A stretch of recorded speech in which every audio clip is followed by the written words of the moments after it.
Well, hi, this is Ken with Village Green, and we have had quite the weather over the past months.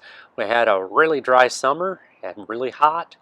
Then we had, at the beginning of August, we had a flood of rain, and then it became dry again, and we spent a couple of months dry. And then this weekend, we got about 2 inches of rain, so we've had quite the weather. And that's fairly typical for us here in Texas to go back and forth and kind of pendulum between wet and dry.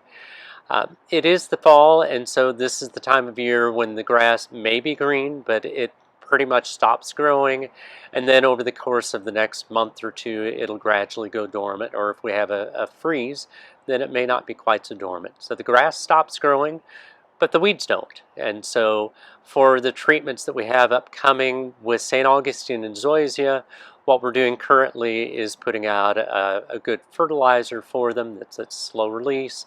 And then mostly what we're doing in those lawns is spot treating for those weeds, especially the broadleaf weeds, spurge, and then nutsedge has been really common here lately. And then on Bermuda, what we are doing is putting down a good pre-emergent and broadleaf weed control, and also spot treating for that nutsedge. The next visit after that, as we head on into late November into December, for all the lawns, is we'll put down a good pre-emergent and a broadleaf weed control. So that's what we're seeing in the lawns. So far as watering is concerned, what we want to do is to cut it in half compared to what we've been doing for the summertime. So that means if it's a really sunny area, somewhere around 30 minutes per area. So far as protecting the lawn, if we have a good freeze, your best protection coming up is going to be watering that lawn and keeping it damp. So landscape-wise, this is the perfect time to be installing landscapes. The plants do really well as we head into the fall and through the winter time.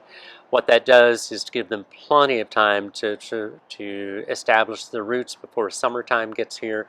So while people are afraid to plant during the fall and the winter because of the cold weather, actually we pretty much don't get cold enough to really damage the plants, especially if we're picking the right plants, which with as much experience as we have, we know which ones to choose for you. Um, and then so far as lawns are concerned, the only other thing that we are seeing in lawns right now, a little bit of, is brown patch, and that can be controlled with the various fungal or fungicides that we use. So that is your official fall update. If you like these videos, if you would, please subscribe to our YouTube channel and send them on off to your friends and family. This is Ken with Village Green, growing plants, growing people, growing relationships, and growing trust.